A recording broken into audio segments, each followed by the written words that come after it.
Broadcasting live from Calapan City. This is the FM radio of EDES Broadcast Group Incorporated. This is Kalahi DWXR 101.7 FM. Proud member of KBP. Kapisanan ng mga broadcaster ng Pilipinas.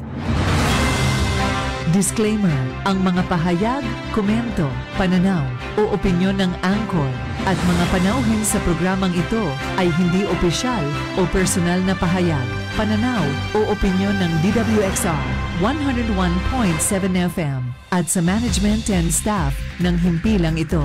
Disclaimer, the views and opinions expressed in this program are those of the speakers and do not necessarily reflect the views or positions of DWXR 101.7 FM management and staff.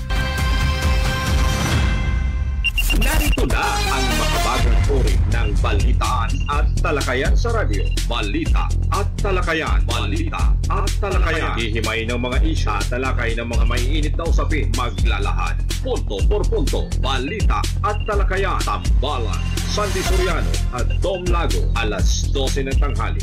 Lunes, Miyerkules at Biyernes, kasabay ng inyong tanghalian. Balita at talakayan. Dito lang sa himpilan ng DWXR 101.7 Kalahi mo FM. Balita at talakayan. Okay, magandang tanghali. Tanghali na naman po, ha. Yung iba'y mukhang nagtatanghalian na. Ano? At syempre, dito na naman po tayo sa palatuntunang balita at talakayan. Muli po, magandang tanghali po sa lahat ng sumusubaybay at nakikinig sa programang Balita at Talakayan. Pakilala mo po na natin yung ating partner, ano? Magandang araw po sa lahat ng mga nakikinig at welcome back po sa ating programang Balita at Talakayan. Happy Valentine's sa mga nakikinig sa atin kasama Sandy. Yes, partner. Mukhang talagang ready ka sa Valentine. Ano? Pulang-pula, no? Favorite color ko yan, eh. Oo, pati sapatos kung makikita nga lang, pula, ano? Hindi halata. Hindi halata, eh. So, lahat ka pala, binabati natin ng Happy Valentine's, ha? Doon sa mga magsing irog, ha? Doon sa mga mag-asawa na kahit paminsan-minsan ay hindi nagkakasundo, ay siguro ito yung panahon na pagbigyan naman natin yung araw ng pag-ibig, ano. Doon sa mga binatat dalaga, talagang tingin ko mga roses ngayon ubos. May kasama pang chocolate yan. Sabi nga nila daw yung bisperas ng Valentine's Day. Yan daw yung kabit day. Alam mo, nakikinig ako kanina sa isang TV station, sa Manila, yung mga motel daw talagang may mga promo ngayon. Tsaka may mga dekorasyon. Kumbaga hindi pangkaraniwan na doon sa mga pangkaraniwang araw. Yung mga itsura ng mga dapat may color coding, para sa original na girlfriend. Ito yung kulay ng room, sabi nga ni kayo mga kabit. Sabi nga ni Caribor, dyan daw sa suki, meron din daw dyan. May mga bayabasan dyan. Pero alam nyo, ito ho yung pinakamagandang pagkakataon para yung sharing of love, di ba? Ay may padama natin sa bawat isa. Hindi naman siguro, sabi nga nila, hindi na uso yan, eh. Kailangan pa bang i-date? Kailangan pa bang gumastos ng napakalaki? Pero sa panahon ngayon kasamang Sandy, depende yan, eh. Depende dun sa katayuan ng buhay. Katulad natin. Alam mo, partner, sinasabi ng iba, pangkaraniwang araw na lang yan. At kumbaga, alam mo, pero sa mga kababayan, iba din yan, eh. Iba din itong araw na ito na pag sila'y talagang nabigyan ng isa baga nga, sabihin natin kahit na kaunting bulaklak, ay napakahalaga na sa kanila yun. Napakasaya na nila yun. Yung kumbaga talagang binibigyan sila ng pagpapahalaga. Tsaka pag nagbigay ho kayo ng bulaklak, yung fresh naman, wag naman yung plastic. Doon sa iba naman, uso na din daw, partner, yung mga gulay ginagawang ginagawang buffet. Instead na yung mga bulaklak, yung mga pagkain na, o kaya minsan nireregalo na, mga bigas na. Kumbaga, doon sa may mag-asawa siguro yon na alam na nila, pero doon sa mga binata at dalaga pa, hindi pwede yung gano'n. May mga pasikat pa yan, eh. Pampakilig yun, pampakilig. Yung mga kilig moment yan, Ayan, Happy Valentine's sa lahat ng mga nakikinig sa atin at sana ay maging masaya ang inyong maghapon. Sa lahat din ng ng mga politikong tumatakbo dito sa atin sa Calapan City, sa buong Oriental Mindoro. Happy Valentine. Sana naman ay umiral muna yung pag-ibig. At saka alam mo dapat yung mga politiko natin dapat kailangan kasi hindi lang tuwing Valentine's yung isa puso nilang kanilang paglilingkod kundi sa habang panahon na sila'y naglilingkod dapat tagos sa puso nila yung pagtulong, yung pagiging dedikado sa paglilingkod, yung sabihin na nating huwag yun na haluan ng mga korupsyon. Oo. Di ba? Oo. Kaya lang partner ngayon mag-e-election at syempre maaring nung mga nakaraang election may mga pinili tayo na talagang hindi nakatupad do sa kanilang mga pangako. Kaya mas maganda siguro pag-aralan natin, pagkakataon natin na talagang tingnan yung mga kandidato kasi partner parang hindi ako believe do sa yung debate. No. Okay lang yan yung debate. Kaya lang siyempre tingnan niyo yung track record ng mga nakikipagdebate. Kasi merong talagang magaling magaling magsalita, magaling mangako, talagang pagka yung kausap mo makikinig ka, pero pag lumayo parang may mali doon sa mga sinasabi. Akala mo bilib na bilib ka. Kaya mas maganda tingnan natin yung yung track record o yung pagkatao ng mga kumakandidato diyan. May yung sa mga incumbent, ano ba yung mga iniwang programa ng mga yan?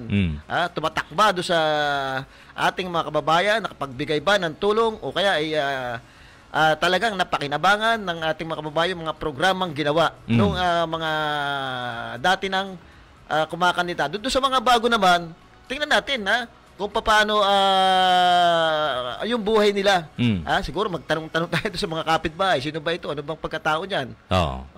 Alamin natin mabuti at hindi natin sinasabi walang kakayanan yung mga bago. Meron yan. Kasi maaaring sawa na tayo doon sa luma. May mga pangako nga. Pwedeng alternatibo yung mga yan.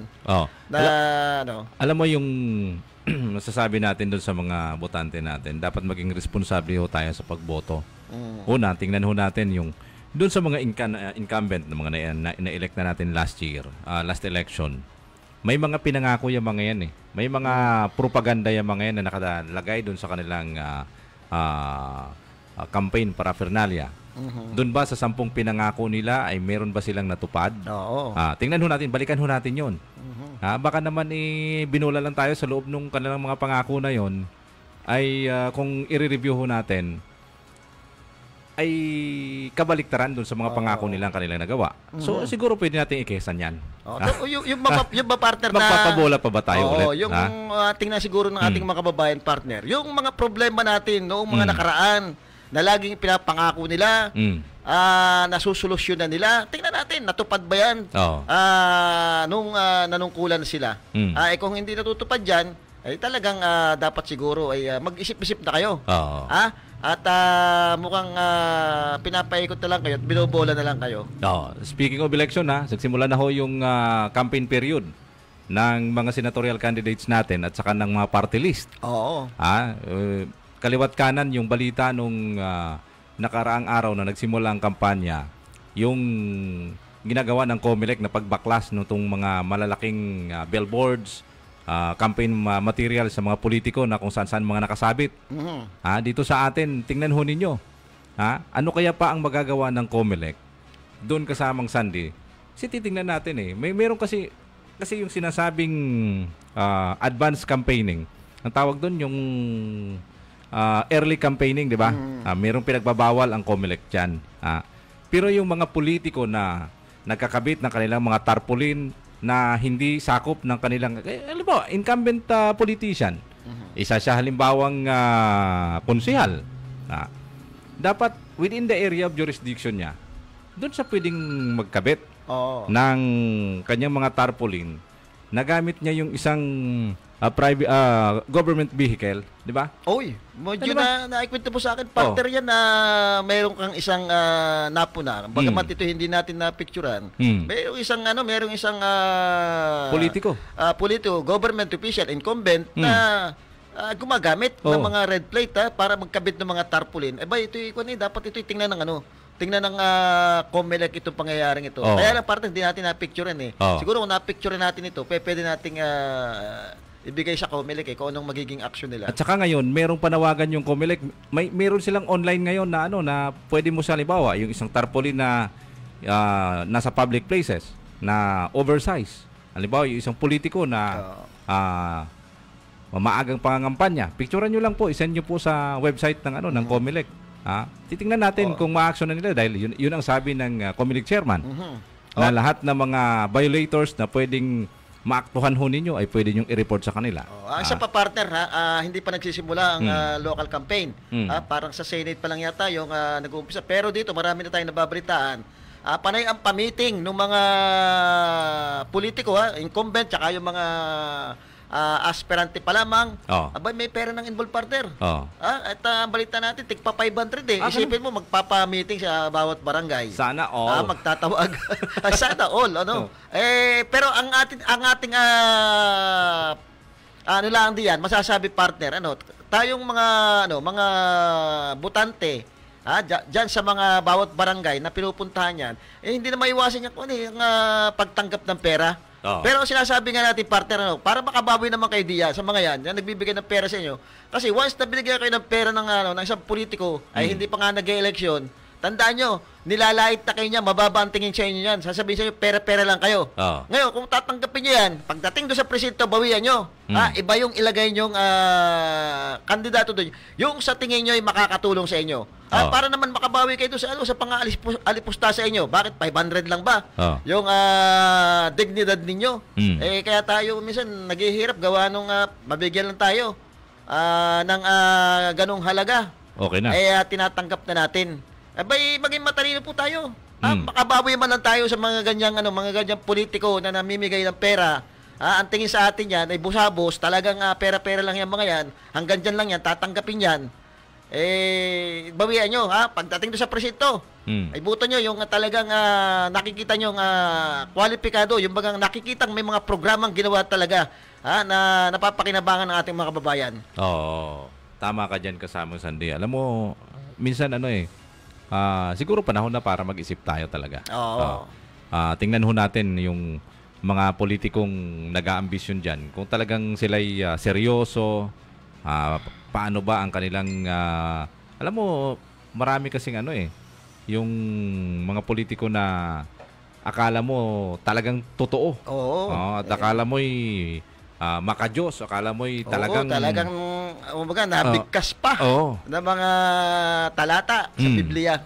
Tsaka lang, madaming verses ang mga gumagawa niyan, mga politiko. Pero pagka tinignan daw, mali daw eh. Mali daw. yung pagsabi ng mga ibang pastor mali naman yung binabanggit eh. Hindi naman yung nasa Biblia eh. Hindi ba yun? Baka may ibang interpretation. Pwede naman yun eh. Kasi may kanya-kanya. May kakilala akong ganyan, partner. Ganun? Oo, talagang minsan nakakapanandig balahibo eh. Na ang masakit, partner niyan, gagamit ka ng salita ng Diyos. Hindi naman kaya lang hindi mo naman makita doon sa pagkatao nung tao na gumagamit ng salita ng Diyos. Kumbaga, nililin lang mo yung mga kababayan mo. Sasabihin mo, maka-Diyos ka, maka-ano ka. Pero hindi makita doon sa buhay mo yung pinapangaral sa magandang balita. Iba yung salita kaysa gawa. Iba. Pero ang sabi nga ng Biblia at sabi ng salita ng Diyos, nasa tao ang gawa, nasa Diyos ang awa. Di ba? Kaya iba yung salita kaysa sa gawa. Ayan speaking ko pa doon, pagpili sa kandidato sa national partner. Talagang makikita mo, sana matuto rin tayong pumili ng mga kandidatong iluluklok natin pagdating sa national. Kita nyo na yun nangyari sa atin ngayon. Puro away. Yung Duterte, Marcos, away. Nakikita ko pa rin, di naman sa tinataas natin sa aking pag-aaral at pagmamasid sa mga nangyayari. Tingin ko, partner, yung mga makabayan, sinasabi nila, komunista, nire-red tag nila. Sila yung may mamaayos na programa pagdating sa mahihirap. Bakit? Siguro subukan naman natin itong mga ito. Kaysa doon sa mga kumakandidato ngayon, nakita naman natin, wala namang kakayanan. Talagang, pagdating doon sa Senado, deliberation, nagmumukha silang mga katawa-tawa So, bakit hindi natin, itong mga nire-red tag na ito, sinasabi komunista, yan ang problema Pag sinabing komunista, natatakot agad yung mga kababayan natin. Hindi naman nila alam kung anong ibig sabihin ng mga ganong word. Dahil yan yung ikinintal doon sa isip nila na matakot kayo diyan. Pero tingnan mo sa pag-aaral mo tingnan mo yung mga batas na magagandang para sa mahihirap. sa kanila galing eh. Oh. Sa kanila galing, partner. So, siguro, time siguro na pagbigyan natin itong mga ito. Alam mo, isa pang nakakabahala, itong sabi sa survey na almost 55% nitong mga party list na mga nag-file ay kabilang na sa mga political dynasties. At hindi na sila, kumbaga, sila yung mga hindi na tinatawag na puro mahirap. Totoo naman, partner. Talaga namang magtataka ka dyan sa... balikan ko lang, partner, bago mo maituloy.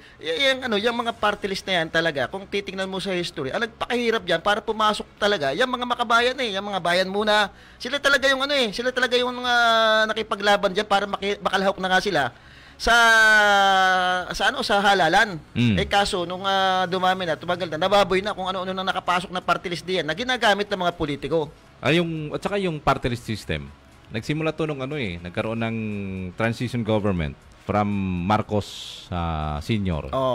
to Aquino administration. Actually, partner, nagsimula yan nung time alam ko yung party list niya, time ni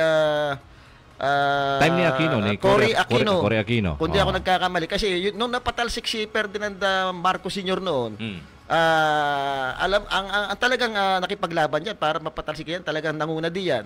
Ay yung mga sinasabi nating mga nire-red tag natin, yung mga makabayan noon, kaya napatalsik, kaya nagkaroon tayo ng people power.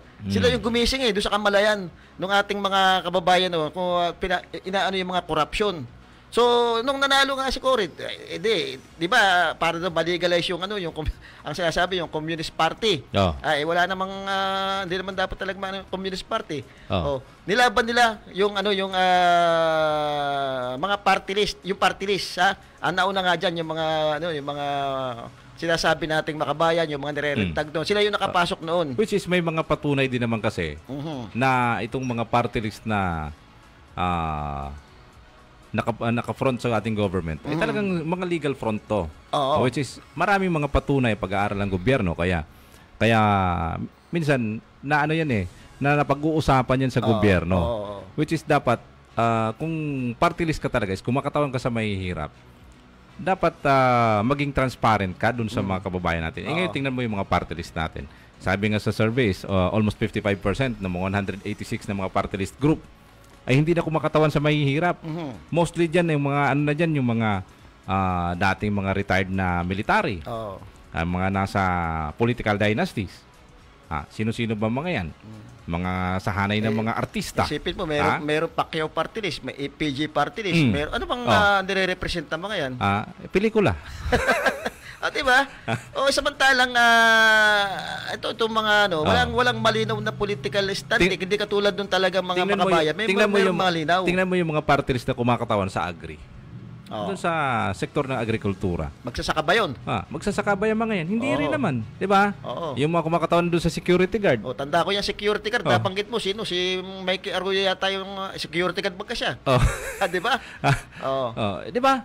At saka, dapat kasi, maging malinaw sa atin na yung mga ako pabor ako na alisin na itong party list system kasi may mga gumagawa talaga ng ayos pero ibig sabihin selective tsaka dumadami lang yung yung pinapasweldo ng taong bayan yung piliin talaga nila yung may malinaw na programa.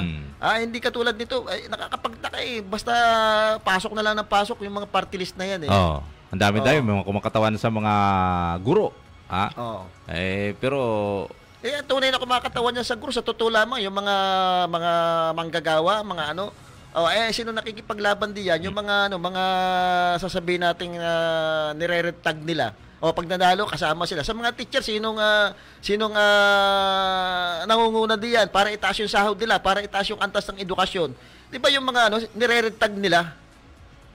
Which is kasama naman sa debate nila yan Pero bahala na sila. Ang kailangan ho natin ngayon ay mag-isip tayo kung sino ang makakatulong sa ating grupo, sa ating bayan. Katulad ni Philip Salvador, nangangalaiti, siya din pinatakbo ng taong bayan. Sinong taong bayan nagpatakbo sa kanya? Baka mag-jogging.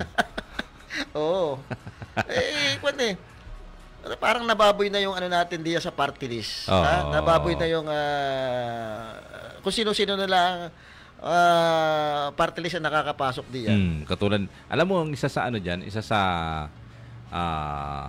pinagtataka natin yung kumakatawan sa agrikultura. Tapos, 'di ba, nung problema na ngayon sa agriculture, hindi mo naman naririnig na nandun sila. Hindi mo sila pupunta sa bukid para alamin yung sitwasyon ng mga magsasaka. Magaling pa si Congressman Arnan Panaligan pagdating sa magsasaka, meron siya mga alternatibong programa pagdating sa Kongreso. Talagang pag hinarap niya yung yung Department of Agriculture, tinatanong niya, nasaan yung programa? Meron na kayong dagdag na pondo. May mga batas nang binigay sa inyo, bakit hindi magamit? O ganun. Yung mga kumakatawan ng yung mga party list, parang wala akong marinig. Baka nakuha lang ng PIDAP. Yun ang kaya nasama lang sa botohan pagdating sa diyan sa Kongreso, kaya diyan sa sa Senado. Tsaka 'di ba yung napag-usapan nung isang araw. Kasi 'di ba lumabas yung mga sa surveys, kung sino-sino yung mga nangunguna doon sa Magic 12. Yun ang nakakalungkot yung mga nangunguna. Kita mo, political dynasty yung mga nangunguna doon. Yung mga tulpo, di ba? Pero ang sinasabi naman, napakinggan ko yung paliwanag ng isang political analyst at saka yung mga nagsasurveys. Yun naman ay mind conditioning lang, sabi. Kasi dalawa yan kung sino nag-commission at yung independent survey. Mostly kasi daw, yung independent survey talaga, katulad ng SWS, ay may sarili talagang survey na meron silang mga respondents na random ang pagkukuha, pagtatanong. Hindi alam nung tinatanong kung sino yung mga iboboto. Yun yung pwede nating pagbasihan na talagang. Pero saan bang area? Kasi wala naman silang nilalabas na saang area na nag-identified ng mga sinasurvey. Baka doon sila nag-survey, doon sa Malakas. Sa Baluarte ni ganito. Diba? Pero sabi niya, yung commission talaga, ibig sabihin, halimbawa, ikaw nagpa-survey ka, alam nga naman, ikaw nag-commission tapos kulelat ka. Ikaw nagbayad. Hindi pwede mangyari yun. Alam mo, kahit dito sa probinsya natin, may mga ginagawang ganyan na pagsusurvey. Pero siguro, kung bilang ang isang kandidato talaga ay nagpapasurvey pagka may pera, talaga yan, magbabayad talaga na magsusurvey. Kasi para malaman nila kung nasa na ba yung kampanya nila. Ngayon, kung nakikita nila medyo tagilid, magdadagdag ngayon ng resource na kailangan pa nating dagdagan, sipagan. At saka kasi kung saan yung area. Kulang tayo sa area na yan. Pero ang inilalabas dyan, nakasekreto yan.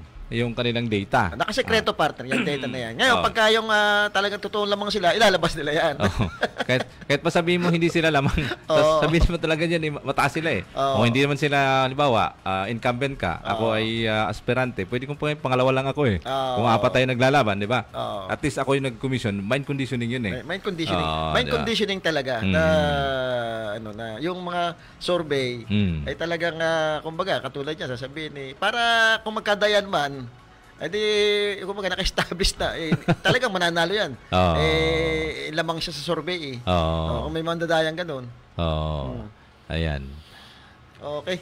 Siguro partner medyo alam mo si Congressman Arnold naka-recess yata ngayon ang Kongreso 3 months dahil mag-e-election at busy dito sa pag-iikot sa atin sa unang distrito.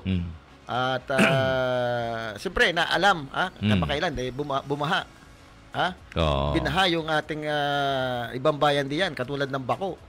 Ay binaha, siguro binibisita at inaalam yung mga kailangan pang tulong at gawin doon sa mga lugar na yun. Ang kagandahan kay Congressman Arnan Panaligan, pagdating dito hindi yan magbabakasyon, hindi katulad yan pupunta sa Amerika. Sa Amerika o kaya sa ibang bansa, hindi mo yan makikita yun. Hindi katulad ng ibang opisyal ay baha na dito pero makikita mo saya-saya nila. Nasa ibang bansa sila. Ganon? Kaya nakita mo naman yung nangyari, walang kalaban. Talagang ginalang at nirespeto. Kasi ginawa yung kanyang mandato para do sa ating mga kababayan. Which is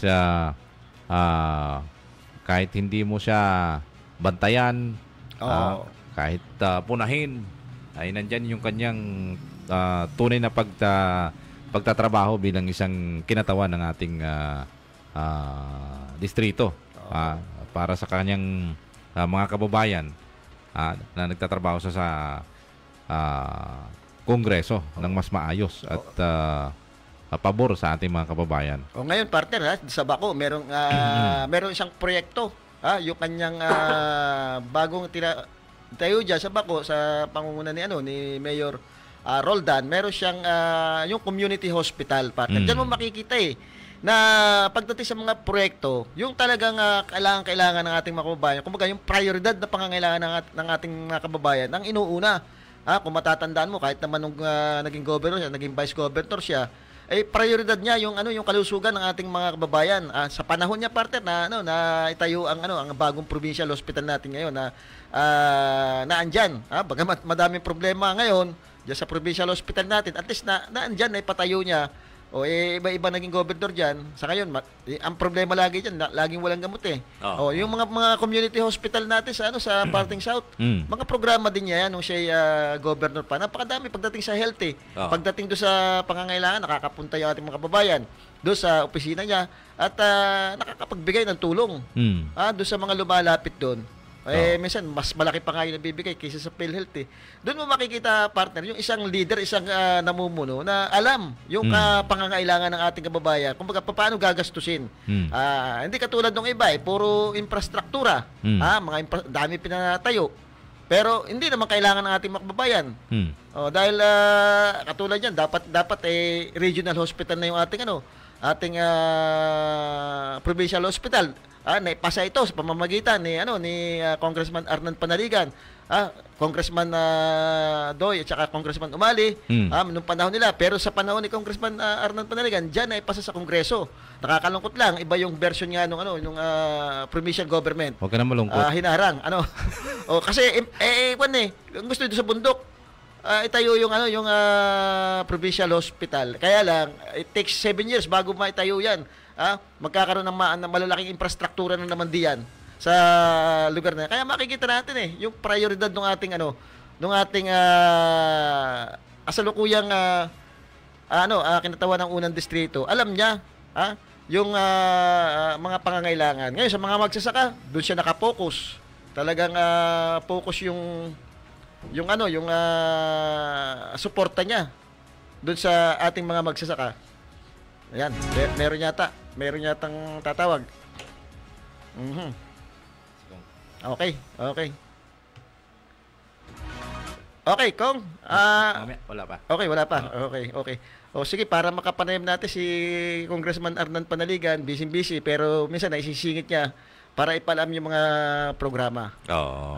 Alam mo, tama ka dyan kasamang Sandy. Siguro ito yung dahilan kung bakit bumaba yung yung survey ng ating mga kababayan na sila ay napakasaya sa kanilang love life. Oo. Dahil tumaas yung tumaas yung tawag dito.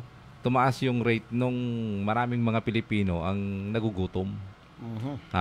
Siguro kaya yun ang dahilan kung bakit bumaba ngayon yung sa survey ng lahat ng mga Pilipino, yung kanilang love life ay mas mababa compare mo noon. Bakit? Nagugutuman Tagutom. Magiging masaya ka ba sa iyong love life? Talagang araw naman ng pag-ibig ngayon. Makita natin, masaya naman yung ating mga kababayan. At minsan lang yan sa isang taon. Pasayahin natin yung ating mga kapartner. Happy Valentine din nga pala doon sa aking kay Doktora Emma Soriano, yung dati kong girlfriend. Ngayon ay asawa mo na. Oo. Kaya mamaya may baka hindi na bulaklak, sanay na sa akin ganon. Ano mo na lang. Kakain na lang siguro sa labas. Titinit mo na lang sa labas. Yan. Alam mo, totoo lang,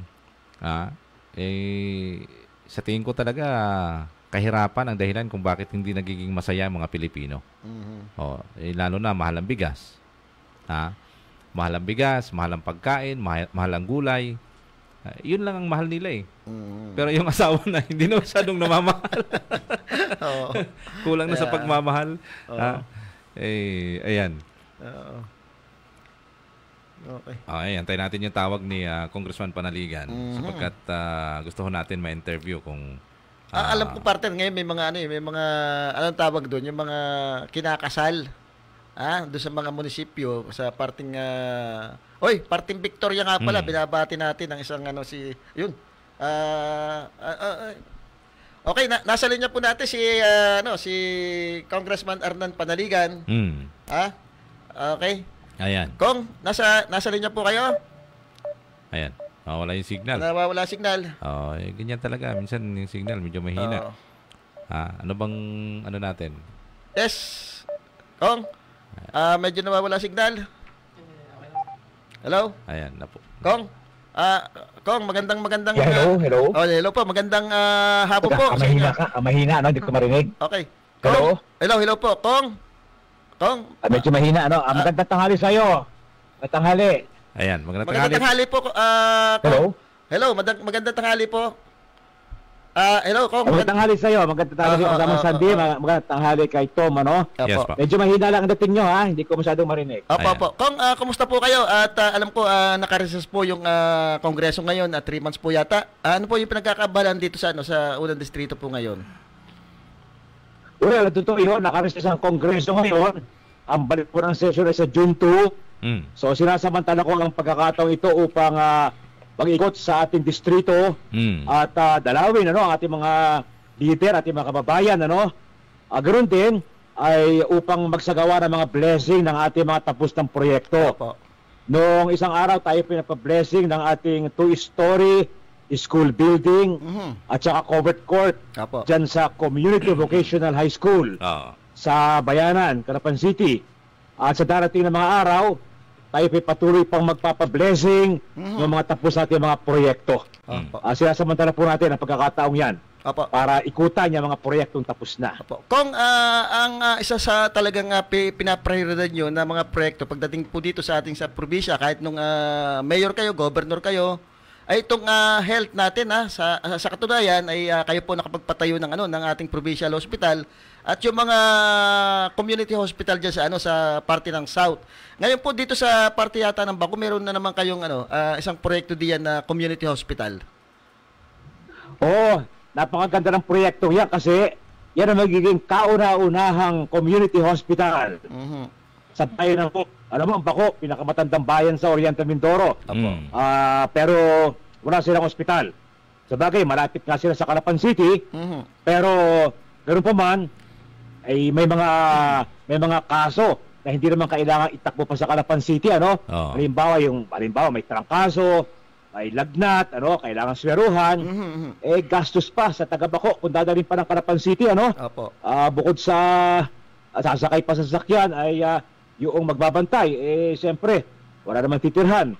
So, mas mainam, merong community hospital sa bayan ng Baco para sa mga simpleng kaso, Yung may sakit, may lagnat, may tarangkaso, pero yung nagtatae, yung mga ganyang bagay, ay dapat ay sa bakuna. Gagawin, gagamutin. Kaya tamang-tama, pag nagkaroon po ng Baco Community Hospital, ayan, ganyan mga simpleng kaso, kailangan lamang sweruhan, ay sa bakuna. Kaya napakahalaga po ng proyektong ito, yung kauna-unahang community hospital sa bayan ng Baco. Yan po'y pinondohan natin sa halagang 40 milyon at inasahan natin na very soon matatapos po yan. Ang mga mahala po niyan at maglalagay ng mga tao, ng staff, ay ang pamahalaang bayan ng Baco. Kung isa sa mga mainit na issue ngayon, yung tungkol ho dun sa... medyo mahina lang tayo, mahina lang dating nyo, Ayan, kung isa ho sa mga pinakamainit na issue ngayon, yung pagpirma ho ninyo dun sa impeachment against Vice President Sara Duterte. Ano ho yung naging reason at bakit isa ho kayo sa mga pumirma dun? Yan naman ay desisyon ng nakararami. May kanya-kanya po tayong dahilan. Hindi po yan na personal ang dahilan, trabaho lang po yan. Sana po maintindihan ng ating mga ilang kababayan, Sabi ang pananaw, sana igalang nila yung ating panindigan dyan. Yung pagboto po natin sa impeachment, di po ba yan ay panindigan na rin? Alam naman natin, meron din namang basihan yan. Ang haplan na yan, ang complete na yan. Pero hindi po nangangahulugan, ay guilty na. Yan po ibibistahan pa, lilitisin pa. Para pong kami piskal Pag dinulog mo sa piskal, at ifinal ng piskal sa husgado ang kaso, hindi ibig sabihin ay guilty na. Yan po ililitisin pa. Ang ibig sabihin lang nun ay merong nakitang probable cause Apo, Yes. apo. o yung dahilan, yung basihan. Pero hindi pa sigurado kung yun ay guilty nga. Kaya kailangan ay Apo. isang talagang full-blown hearing or trial. Apo, Yes, apo. So yun po mangyayari sa impeachment court ng Senado. So antayin na lang po natin kung ang pagkapasya ng Senado kung kailan po yan lilitisin. Kung ano po yung grounds na para po dito sa impeachment at ano po yung prosesong paano po yung prosesong gagawin dito?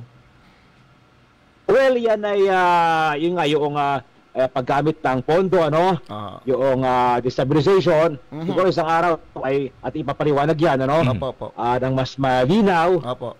Hindi naman tayo ang lead dyan sa bagay na yan, Yes, Pero po. kung mga naka-assign talaga dyan, tayo po ay ika nga nagbibigay lamang ng parang guide, pero hindi po tayo ang naka-lead dyan, hindi rin tayong spokesman dyan sa grupo ng mga prosecutor. No? Kaya hindi po natin maaaring paunahan yung mga talagang official spokesmen at sila po magkasabi kung ano ebidensya, kaya hahain nila. Paano kung ito'y hindi maituloy po sa Senado itong impeachment na gagawin? Yung bagay na yan, siguro, baka posible nga magkaroon legal issue sa bagay na yan. Opo. Siyempre, yung abogado ng kabila, questionin yan. Bakit kasi patapos na yung 19th Congress Yes po. Patapos na. Ang issue dyan pwede ba kang ipagpatuloy yan? Yes, So lahat ng yan ay legal issue na maaaring makarating sa Korte Suprema. Ayun. Kung pamadako naman po tayo dito sa sa sinabi ng ating Pangulo yung pagdedeclare niya ng food security, yung paglalabas po ng stock ng bigas ng NFA, meron na po bang nailabas Yes, at oo. gaano karami po ito? Yan ay kung napanood nyo yung aking post sa Facebook nung isang buwan ay ating kinwestiyon ang Department of Agriculture at saka ang NFA.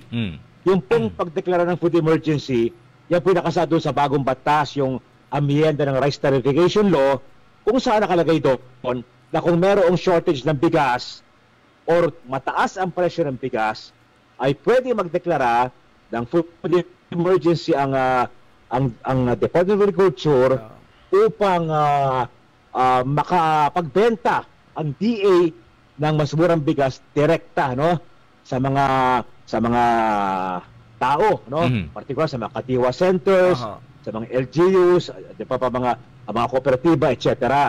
sa mas murang halaga. Pero kailangan muna magdeklara ka ng food emergency. Yes po. So tinanong natin ang NFA, ang DA kung ilang daang kaban ang kailangan, ilang taang metriko kaban ng bigas ang dapat ilabas para makaapekto sa correct at mapababa ang presyo, mukhang hindi naman nasagot tayo ng taga-NFA, taga-DA. Sabi natin hindi naman pwede yan ganyan. Dapat kung maglalabas kayo ng bigas para mapababa ang presyo ng bigas, kailangan alam natin kung ilan ang volume para talaga may epekto. Bakit? Alam mo kasi, ngayon kasi ay nadodominate ng mga importer at trader ang bentahan ng bigas. Kaya mukhang sila nagkakausap-usap para i-fix kung magkano ang presyo ng bigas. Kaya mataas O di kaya, nakokontrol nila ang volume ng bigas na pagbebenta, kaya tumataas silang presyo. So, para mabasag yan, mabuag yan, kailangan may kakompetensya sila. Sino kakompetensya? Di naman sila magkakompetensya sa isa't isa, di ba? Nag-uusap yata ang mga yan kung magkano ang kanilang ipepresyo. So, ang problema dyan, dapat may kakompetensya. So, sinong pwedeng magkompetensya sa kanila? Ang gobyerno. Sa pamamagitan ng DA at saka NFA. Pero kailangan magdeklara ng food emergency. Deklara na yan, food emergency, ang tanong na lamang, gaano karaming bigas ang papalabasin ng gobyerno para makakompetensya nila itong mga pribadong mga importer at saka trader nang sa ganon ay mapilit na magbaba ng presyo ang mga yan. So yun po ating binabantayan. Ating inaantay sila kung ilan kung magkano nila ibebenta yung murang bigas at kung ilang gaano karami ang volume ng bigas na yan. Kung madami pong nagtatanong, bakit parang mabagal daw po yung yung action o ginagawa ng ating Department of Agriculture sa kabila daw po nung tinaas na, ginawa ng 30 billion yung budget nila at may mga batas na talagang pwede nila magamit. Bakit parang sa ngayon daw po mataas pa rin yung bigas na talagang sa importation pa rin po tayo nagre-rely? Pero kulang pa kasi ang ating production. Siguro nasa 73% ng local production natin. 73% na pangailangan ng bigas ang ating produce. Hindi pa 100%. Hindi naman talaga natin mahihit yung 100%. Imposible yan. Kasi siyempre, kulang ang lupa. Tapos ang Pilipinas talaga, doon tayo nakalagay sa mapa, sa mismong daan ng bagyo. At saka mga malalakas na ulan tuwing ganitong panahon mula Oktubre hanggang Pebrero, hanggang Marso pa, Kaya talaga nakaka-apekto sa ating local rice production. Pero kung pa man, ayon po sa Department of Agriculture, kaya naman natin na maging 90% ang ating local production. So pag 90% ang local production natin, 10% lang ng ating pangailangan ang ating dapat na i-angkat o import. So, dapat yan tutukan ng DA. Talagang massive rice production program para ma-hit po natin yung 90%. Of course, maraming kailangan dyan. Dapat on time ang mga binhi, ang mga fertilizer, ang mga makinarya, ang mga post-harvest facilities. Binigyan po namin sila ng kaukulang pondo. Kaya kailangan ay talagang kumilos ng mabilis. Hindi po natin sinisisi ang bagong sekretary. Si kararating lang naman niya bilang bagong sekretary. Ay yung mga nakaraang panahon ng pagpapabaya. Yan po ang ating ina-address ngayon ng bagong sekretary natin ng agriculture. So kailangan din nga ng irrigation. Yan ay hindi madaling gawin. Pero dyan. Bakit hindi nga nababa ang presyo ng bigas bagamat maraming in-import? Dapat kasi kung maraming in-import, pinahamo na ang merkado ng bigas na marami, na imported, bakit mataas pa? Kasi nga posible na ito mga importer na ito ay naakto bilang kartel, kanilang finifix ang presyo. Problema, wala silang kakompetensya dahil nga inalis na doon sa lumang batas, inalis yung kapangyarihan ng NFA na makialam sa merkado pagtataas ang presyo ng bigas. Yan po ang ating ibinalik ngayon sa amyenda kung saan tayo po i-sponsor. Kaya ngayon ay pwede magbenta po ang DA at saka NFA ng mas murang bigas para matapatan naman yung mga binibenta ng mga... Ayan. Hello, Kong. Hello. Yes. Ayan. Kong. Sige, Kong. Hello. Medyo mahina, Opo. Tuloy lang po. Hello. Sige, so nakatutok naman tayo dyan sa bagay na yan. Opo. Kung napapansin ninyo, kung napapanood yung ating Facebook page, ay ating pinopost doon yung ating interpelasyon, yung ating pagtatanong sa DA. So kaya natin, kahit 90% na rice sufficiency, kaya po natin. Para 10% na lamang ang i-import. Pero kailangan talaga magtulong-tulong. Kailangan talaga kumilos ang DA talaga sa bagay na yan. Kung last na lang na question, bilang isang mambabatas, is it possible ba na magtalaga ngayon ng maximum retail price ang DA o yung DTI dito sa ating bigas? Alam mo, kine-question namin yung suggested retail price ng DA. Yes po. Kasi Phoenix nila ang maximum suggested retail price na 58 pesos. Yes po. Kine-question namin yan sa hearing. Sabi namin, mahirap yan kasi kung sinabi mong maximum suggested retail price ay 58 pesos, sigurado yung mga trader hahabulin yan. 58, kahit na ang presyo ng bigas dapat ay mababa, let's say 45 pesos, 40 pesos. Sabihin nila, sabi ng DA 58 pesos daw ang suggested retail price maximum. O hindi isasagad nila. So, parang walang logic, walang sense yung nagalagay sila ng maximum retail price. Dapat wala nang ganon. At sa halip, ilabas ng DA ang bigas na mas mura. Yes. Kine-question namin yan. Hanggang ngayon, di pa may pariwanag. Bakit 58? Diba, ikaw ay negosyante. Kayang habulin. May kita ka pa. Pag sinabi ng gobyernong, hanggang 58 pesos pwede mong ibenta. Siyempre, isasagad mo, di ba? Kasi sabi mo, allowed naman parang 58 pesos So, malabo yun, di ba? Malabo yun. Kaya sabi namin, huwag niyo nang ipairal yan. Sa halip ay kontrahin ninyo ang mga importer at trader na yan at magbenta kayo ng bigas, DA rice sa mas murang halaga. Kung isa na lang po, pahabol na tanong po. Kasi ang isa sa mga sinusulong yung bill ngayon, yung term limit po ng ating barangay at SK election. Pwede po bang pakipaliwanag po nito para sa kalaman nating mga kababayan? Hello. Medyo malabo. Pero ang tanong mo baga ay yung term ng barangay officials? Opo, yung term limit po. Oo. Sige. Napagdebatehan na po namin yan sa Kamara sa amin. Tapos na ang debate pero hindi umabot sa third reading. So, inaasahan po natin pagbalik ng Kamara sa June 2 ay pagbubutuhan po namin yan sa third reading. At sapagkat iba ang version ng Senate at saka version ng House, sa amin ay 6 years, sa House ay 4 years, magbabay conference po yan. At pag po nangyari yan, ay pag-usap kami kung ano masusunod, kung 4 years or 6 years. Malalaman po natin sa Hunyo. Sa tingin ko, Kong, marami ng mga bagong congressman that time, siguro. So, medyo po kami hindi ko marinig, Puri kasi tayo sa natin, no? Kung huling pananalita na lang po para sa ating mga kababayan. Alam ko, busy kayo at nandiyan kayo sa mga bayan-bayan ngayon. Nag-iikot kayo. Hindi ko maintindihan, Medyo malabo. Kung huling pananalita na lang po. Huling pananalita na lang po. Kong. Huling mensahe. Una, tayo po ay nagpapasalamat sa taong bayan, sa kanilang suporta. Sana po magkaisa tayo, makakaasa kayo na ang inyong lingkod bilang congressman ninyo, aktibo po sa pagpalakas ng batas at pagdadangaan ng mga proyekto pangkaunlaran sa ating pong distrito. Okay, maraming salamat po at happy Valentine's po.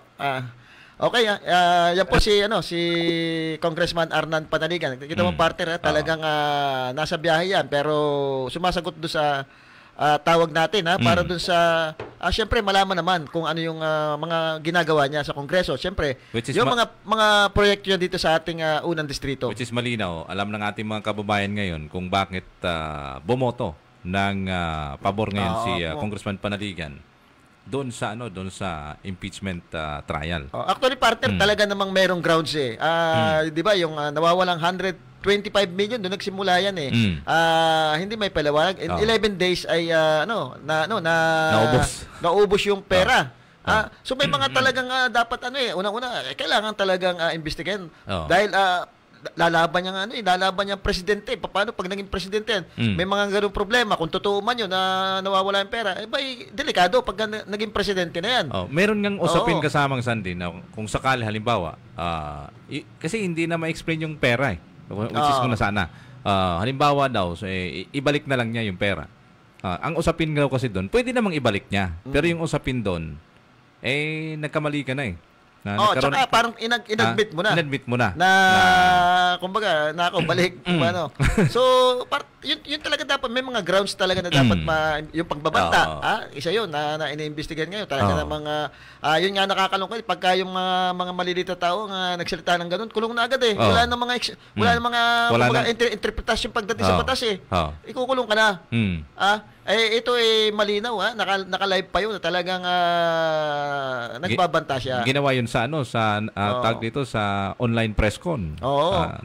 Tsaka itong masama nito, partner, pag hindi ka pumirma doon, baka masabihin ng mga kababayan natin nakinabang yan doon sa nawawalang pera o kaya naambunan niya kaya hindi na-imik. Ang ating mga congressman, mandato nila yan na imbestigahan niyang ganyang mga bagay, pera ng taong bayan yan which is ang sabi nga ni Kong, hindi nangangahulugan na ikaw ay personal, nagalit dun sa isang taong. Mahalaga kasi dito, walang personalan dyan. Magkaroon ng malinaw na investigasyon sa pamamagitan ng ganung, may pre-trial pa naman yan Kaya nga, sinasabi nga, hindi pa naman siya, kumbaga, convicted.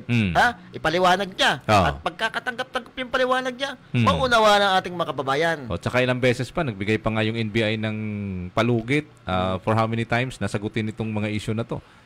Di ba ang sabi naman ng kampo ni Vice President Sara Duterte ay mukhang ginigipit or minamadali yung ganung uri ng pag-file ng kaso. Pero napakatagal na kasi. Tsaka yun nga kung yan ay sinagot laang na kung saan ang galing yan, siguro hindi yan magaganon. Ay mandato ng mandato ng mga mambabatas na talagang pagkaganyan, lalo't malaking pera ang involved diyan, milyon-milyon ang involved diyan sa mga ganyang paglustay ng pera.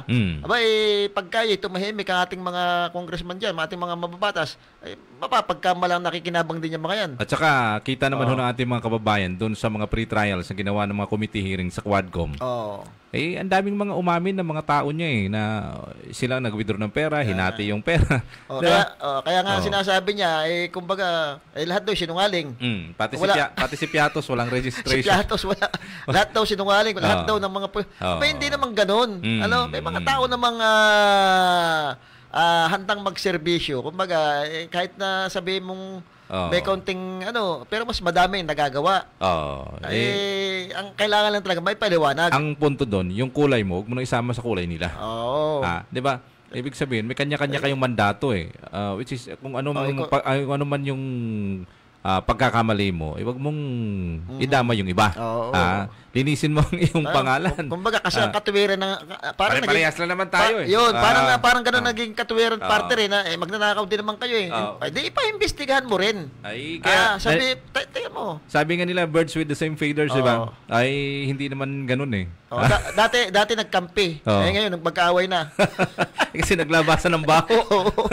Nawala na yung unity. Pero yun talaga partner. Talagang hindi porke pumirma ang mga congressman doon. Sabihin may mga paano kung hindi natuloy impeachment? Ibig sabihin meron ding involved na pera. Saka may mga issue pa kasi doon di ba? Yung lumalabas nga na once pumirma ka doon may money involved para pumirma ka. Balik rin natin partner. Kung hindi natuloy, mas madaming hindi bumoto. Ibig sabihin may pera ding involved doon. Tsaka malinaw partner malinaw na may grounds Malinaw. Buti sana kung walang grounds. Ang mahalaga doon kasi meron sanang investigation na gagawin. Pero titingnan natin dahil nag-recess na din ang Senado, which is kung hindi nila itutuloy, tingnan natin kung ano maging resulta doon sa mga komento ng tao kay Senator Cheese. Di ba? Ito si hindi ko alam si Senator Cheese. Nag-aabogado yata.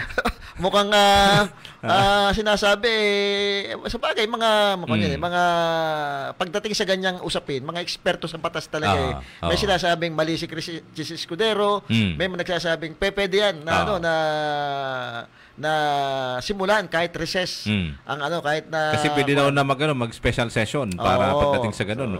Tsaka ilang days lang naman daw yan kumbaga hindi naman makaka-apekto alam mo naman si Chis ang mga senator naman ngayon ba't matataon nyo naman sa eleksyon naman nangangampanya kami.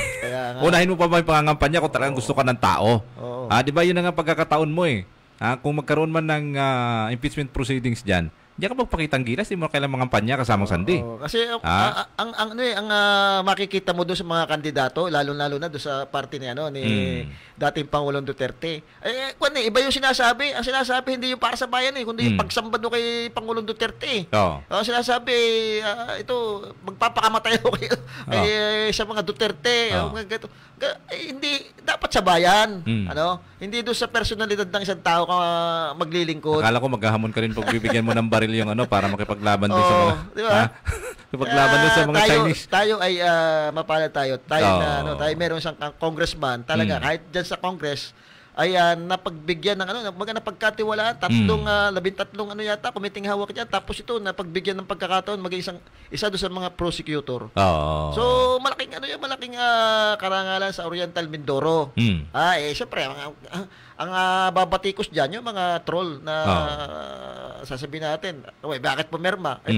Bakit hindi? May grounds. Masama kung tumahimik. Which is nangyari na yan di ba si dating congressman Aryo Umali nung time ng impeachment trial kay Chief Justice Corona. Yung may maliit na babae ba daw? Si ano ba yun? Pangalan nun? May maliit na babae nagbigay ng sobre. Which is, di ba, nandun yung participation ng ating mga congressman. Magagaling ho yung mga congressman natin dito sa Oriental Mindoro. Magagaling ka. Katulad yan, di ba? Si dating Congressman Doyle Leachon, naging Senior Deputy Speaker ng ating Kongreso at naging mayor din. At nung mayor siya, nakita natin lahat yung programa na andyan lahat na papakinabangan natin. May resibo, hindi yung katang-isip lamang at kung ano-anong mga programang sinasabi pero wala naman. Ito si congressman na dating mayor Doyle Leachon, nakita natin yung mga City College, yung Orange Card, yung paglago ng ekonomiya noong panahon na yon, yung Discipline City. Inaandyan lahat yan may record, kumbaga may pruweba, track record ang makikita mo diyan. Sa ngayon makikita mo magpaliga ka. magpaano ka ng event ng kung ano ng event diyan. Pero tingnan, sabi nga doon sa Facebook, mahal ang bilihin. Di ba? Pero pinagkakabalan yung mga liga-liga. Para madaming uniform. May color coding. May color coding. Doon tayo sa may track record. Kaya nga lagi natin sinasabi, pag pipili kayo ng mga kandidato yung talagang magsiservisyo. Katulad yung sa Victoria, si Capo Pong Ortega, nakita nyo, pagka yan malaki mayaambag dyan. Sa bayan ng Victoria. Dahil alam niya kung paano patatakbuhin niya. Kita niya yung nagiging problema niya. Kita niya yung mga illegal diyan. At pagdating doon sa track record, doon sa pagkatao, makikita mo, kinakampanya yata ito doon sa pare. Alam mo, si Capo Pong Ortega, sabi ng mga kababayan natin dyan sa Victoria, ito'y napakadaling lapitan at napakadaling kausap. At ito'y kasama nila pagdating doon sa anumang hindi pinagkakasunduan ng Sangguniang Bayan. Dahil, alam mo, ang priority kasi nito yung yung talagang makikinabang yung kanyang mga kababayan dyan. Yun ang kagandahan, partner. Yun talaga. Yun yung mga pwede mong iboto. Yung pwede mong isugal. Oo, may mga magagandang plano at may mga nagawa na. Hindi yung naandyan na pero wala pa rin nagagawa. Marami naman. Medyo wala na tayong time. Baka lumawak pang usapin, saan pa mapupunta? Madami nakikinig sa atin. Ayan. Wala na kaming oras. Maraming salamat sa inyong ginawang pagsubaybay. Tom Lago po, magandang araw sa inyong lahat. Yes, at muli po, abangan nyo ang aming programa sa susunod na, ano bang araw ngayon? Biyernes. Sa Lunes. At magbabalik po kami. Santa Soriano po, yung nakasama.